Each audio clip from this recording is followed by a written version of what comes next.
Hello everyone, welcome back to the channel. तो आज का हमारा लीड कोड क्वेश्चन है 2206 divide array into equal pairs. ठीक है, आज का क्वेश्चन इजी मार्क्ड है और बाकी में बहुत इजी क्वेश्चन है।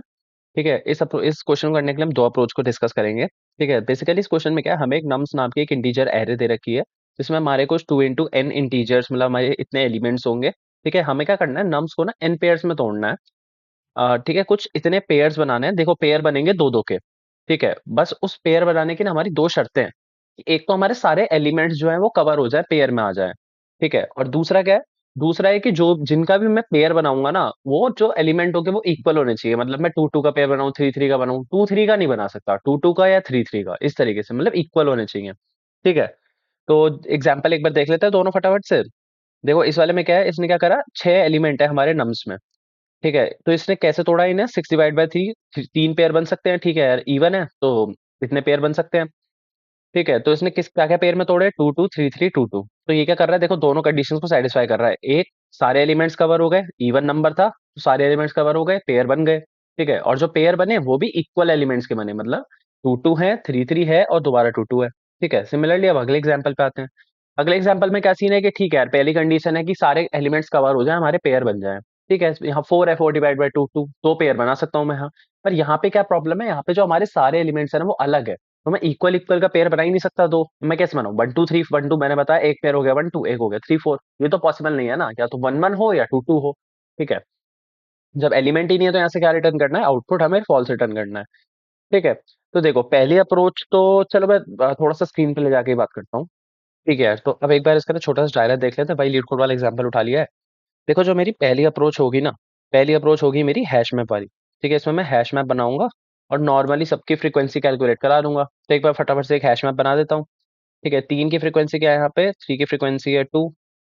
ठीक है, आपकी 2 की भी है 2, और अच्छा 2 की कितनी है, 4 है। ठीक है, तो देखो यार, पहली अप्रोच क्या होगी, सिंपली मैं क्या करूंगा, मैं हैश मैप में जाऊंगा और ये जो इनकी फ्रीक्वेंसी है ना, मैं सबकी फ्रीक्वेंसी, जितने भी एलिमेंट्स होंगे सबकी फ्रीक्वेंसी को मैं क्या करूंगा, अपना वही मॉड्यूलो 2 कर दूंगा। अगर मॉड्यूलो 2 से मेरा रिमाइंडर जो है वो सबका 0 आ रहा है, तो इसका मतलब क्या है, वो पेयर्स बन सकते हैं। ठीक है, और इक्वल नंबर्स हैं मेरे पास तो मैं उनका पेयर बना सकता हूँ। और जो है तो यहाँ से सीधा सीधा मैं यहाँ से, अगर पॉसिबल है तो मैं यहाँ से रिटर्न ट्रू कर दूंगा, और अगर नहीं है पॉसिबल तो मैं रिटर्न फॉल्स कर दूंगा। ठीक है, फॉर एग्जाम्पल मैं अपनी वाली नम्स में ना एक कॉमा 1 भी जोड़ दूं। ठीक है, तो मेरे हैश मैप में एक फ्रीक्वेंसी और आ जाएगी, एक, और एक की फ्रीक्वेंसी क्या होगी, एक ही होगी। ठीक है, अब आप इस केस में देखो, मैं पहले एलिमेंट पे गया, मैंने उसकी फ्रीक्वेंसी को मॉड्यूलो 2 कराया, रिमाइंडर आया 0। ठीक है, अब तो ठीक है। मैं अगले पे गया, इसका आया मॉड्यूलो 2 करा, इसका आया 0। ठीक है, 1 मॉड्यूलो 2 करूंगा, क्या आएगा, 1 आएगा। तो इसका मतलब क्या है, 1 को मैं किसी भी पेयर में इनके साथ बांट ही नहीं सकता, क्योंकि मेरे पास 1 है ही एक एलिमेंट। ठीक है, मतलब ऑड आए तो सीधा सीधा है रिटर्न फॉल्स कर दो। कहीं पे भी अगर ऑड आए तो रिटर्न फॉल्स कर दो, और अगर मैं पूरी अपनी हैश मैप को आइटरेट कर गया तो सबके मॉड्यूलो 0 आए तो मैं एंड में क्या रिटर्न कर दूंगा, रिटर्न ट्रू कर दूंगा। ठीक है, तो अब एक काम करते हैं, फटाफट से इसको कोड कर लेते हैं, छोटा सा ही तो है। फटाफट से इसको कोड कर लेते हैं। देखो क्या क्या चाहिए, एक चाहिए हैश मैप। ठीक है, इंटीजर कॉमा इंटीजर टाइप का। ठीक है, मैप नाम का ले लेते हैं, मैप, न्यू हैश मैप। ठीक है, सबसे पहले क्या है, सबकी फ्रीक्वेंसीज हमें कैलकुलेट करानी है ना, तो एक फॉर ईच लूप ले लेते हैं, फॉर इन नम। ठीक है, मैप में रखवा लेते हैं सबकी फ्रीक्वेंसी, मैप डॉट पुट।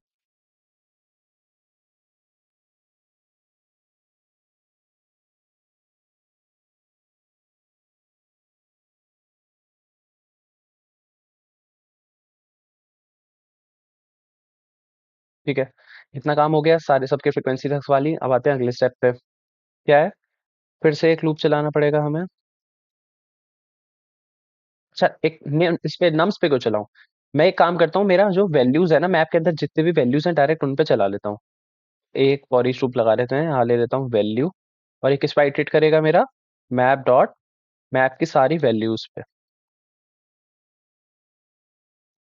ठीक है, और मैं क्या कह रहा था, इफ मेरी वैल्यू किसी पॉइंट पे अगर मैं उसका मॉड्यूलो 2 करूं और वो 0 ना आए, इज नॉट इक्वल टू 0, तो आप यहाँ से रिटर्न रिटर्न कर जाओ, सिंपली रिटर्न फॉल्स कर जाओ।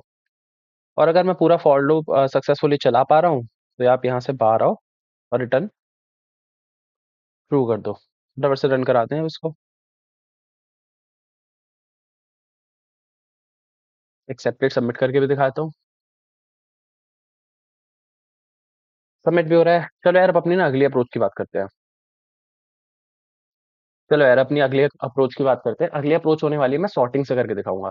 तो ठीक है, पहला स्टेप क्या होगा, मैं क्या करूंगा, अपने नम्स वाले पूरे एरे को सॉर्ट कर लूंगा। तो क्या आ जाएगा, 4 बार 2 और आपका 2 बार 3। इसमें मैं क्या चलाऊंगा, मैं एक लूप चलाऊंगा जो मेरा जाएगा आई इक्वल टू जीरो से वही अपना नम्स डॉट लेंथ तक जाएगा। और वो क्या काम करता हुआ जाएगा, वो जो मेरा जो इसका इंक्रीमेंट होगा ना लूप में, वो आई प्लस प्लस नहीं होगा, वो होगा आई प्लस इक्वल टू 2। और मैं क्या करूंगा, एडजेसेंट एलिमेंट्स को कंपेयर कराऊंगा।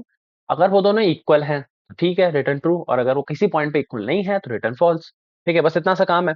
किस तरीके से चलेगा, जैसे मान लो आई इक्वल टू जीरो पे हूँ, जीरो वाले ने चेक करा आई इक्वल टू वन वाला एलिमेंट, यहाँ पे गए वो दोनों टू इक्वल है। तो इसका मतलब है आप आगे जाइए, यहाँ पे तो आपका काम चल रहा है अभी। ठीक है, अब मैं क्या करूंगा, ये काम नहीं करूंगा, I equal to one two वाला एलिमेंट नहीं, आई प्लस इक्वल टू टू कराया मैंने। अगली बार आई की वैल्यू क्या हो जाएगी, टू। तो वो टू थ्री को चेक कराएगा। टू थ्री को चेक करेगा, बराबर है, ठीक है यार आगे जाओ। अब आए हम थ्री थ्री पे, वो थ्री थ्री को चेक करेगा, ये भी बराबर है। तो पूरा फॉर लूप में चल लिया बिना किसी दिक्कत के। तो क्या रिटर्न कर देंगे हम, रिटर्न ट्रू रिटर्न कर देंगे। फॉर एग्जाम्पल पिछली बार की तरह जैसे मैंने लिया था, अगर मैं यहाँ पे कॉमा वन ले लूँ, कॉमा वन नहीं, अब की बार हम थोड़ा इससे बड़ा नंबर लेते हैं, कॉमा फोर ले लेते हैं। ठीक है, तो अब क्या होगी सॉर्टिंग में, यहाँ जाएगा हमारा फोर। हमारा यहाँ तक तो लूप चल लिया आई प्लस इक्वल टू टू। ठीक है, अगली बार जो वो चलेगा ना, आप वो इस ये तो यहाँ तो एक ही एलिमेंट है, पेयर ही नहीं बन रहा है। समझ रहे हो, यहाँ तो इवन हो गई ना लेंथ हमारी। तो काम करते हैं, ओ सॉरी ऑड हो गई ना लेंथ, ऑड लेंथ के लिए तो वैसे भी हमारे पेयर पॉसिबल नहीं है। एक काम करता हूँ, एक कॉमा फाइव भी ले लेता हूँ। ठीक है, सॉर्टिंग में क्या आ जाएगा, कॉमा फाइव भी आ जाएगा। अब ठीक है, ठीक है, देखो एक पेयर ये बन गया टू टू, अगला पेयर फिर से टू टू, अगला पेयर उससे थ्री थ्री। अब जो हमारा पेयर बना वो बना फोर फाइव। वो चेक करेगा एडजेसेंट एलिमेंट्स इक्वल है, एडजेसेंट एलिमेंट्स इक्वल नहीं है इस केस में। तो यहाँ से क्या रिटर्न कर जाएगा, फॉल्स रिटर्न कर जाएगा, बस हमारा काम खत्म। अब इसी को फटाफट से कोड कर लेते हैं। चलो यार, फटाफट से अपनी इस अप्रोच को कोड कर लेते हैं। सबसे पहले मैंने क्या बोला था, एरेस को अपनी सॉर्ट कर लेंगे, किसको, अपनी नम्स वाली एरे को। सिंपली एक फॉर लूप चलाएंगे, जो जाएगा मेरा आई इक्वल्स टू जीरो से, और मेरा आई कब तक जाएगा, नम्स डॉट लेंथ तक जाएगा। और मैंने बताया था जो मेरा आई इंक्रीमेंट होगा वो मेरा क्या होगा, आई प्लस इक्वल्स टू टू। ठीक है, और साथ साथ मैं क्या करूंगा, एडजेसेंट एलिमेंट्स को चेक करा था। इफ नम्स ऑफ आई किसी पॉइंट पे अगर वो बराबर नहीं है nums of I plus one के, तो आप सिंपली इस केस में यहाँ से रिटर्न फॉल्स कर दो। और अगर मैं सक्सेसफुली अपने लूप को पास कर पा रहा हूँ तो यहाँ से आप रिटर्न ट्रू कर दो, मतलब हम पेयर्स बना सकते हैं। कायदे में अगर आपने देखा हो तो हमें पता है यहाँ पे चेक कराने की भी जरूरत नहीं है कि यार मेरा जो नंबर्स मेरे को दे रखे हैं वो ऑड है इवन, वो अपने आप ही एडजेसेंट एलिमेंट्स को चेक कर लेगा, कहीं पर अनइक्वल हुआ तो वैसे ही काम नहीं करेगा। ठीक है, और एक्सेप्टेड सबमिट करके देखते हैं। सबमिट भी हो रहा है। ठीक है, अब थोड़ा सा ना इसकी टाइम कॉम्प्लेक्सिटी की अगर मैं बात करूं, तो देखो जो मेरी हैश मैप वाली अप्रोच थी, हैश मैप के केस में जो मेरी टाइम कॉम्प्लेक्सिटी रहने वाली है वो मेरी रहेगी सिंपली हमारी ओ ऑफ एन। ठीक है, क्योंकि हमारा एक ही लूप काम कर रहा है और वो एन तक ट्रेवर्स कर रहा है, सारे हैश मैप में पुश करा रहा है। और जब हम उसकी फ्रीक्वेंसी को मॉड्यूलो टू कर रहे हैं तब भी यही सीन हो रहा है। लेकिन इसकी अगर मैं स्पेस कॉम्प्लेक्सिटी की बात करूं, तो मेरे हैश मैप में जो मैं एलिमेंट्स ऐड करा रहा हूँ उसकी वजह से स्पेस कॉम्प्लेक्सिटी भी इसकी क्या हो जाती है, ओ ऑफ, अरे हो जाए यार, ओ ऑफ एन। ठीक है, और अगर मैं अपनी अगली अप्रोच की बात करूं जो कि थी मेरी सॉर्टिंग वाली की अगर आप टाइम कॉम्प्लेक्सिटी की बात करोगे तो ये हो जाएगी हमारी ओ ऑफ एन लॉग एन। ठीक है, लेकिन अगर वहीं इसकी स्पेस कॉम्प्लेक्सिटी की बात करूं, तो देखो यहाँ पे हमने कोई एक्स्ट्रा स्पेस तो ली नहीं है, तो क्या आएगी, सिंपली ओ ऑफ बना जाएगी। तो अगर मैं देखूं, अगर मैं बोलूं लार्ज इनपुट की बात कर रहा हूँ, ठीक है, तो ओ ऑफ एन वाली बेटर है, हैश मैप को प्रेफर करो। अगर कोई ऐसी सिचुएशन आ जाती है कि सॉर्टिंग जो है वो अनअवॉइडेबल है और आपको क्या चाहिए, कॉन्स्टेंट स्पेस चाहिए, आपको एक्स्ट्रा स्पेस नहीं बनानी है, तो उस केस में बोलूंगा कि सॉर्टिंग वाली अप्रोचेस की ज्यादा बेटर है। ठीक है, तो अगर आपको वीडियो पसंद आई हो तो please do like and share. Thank you.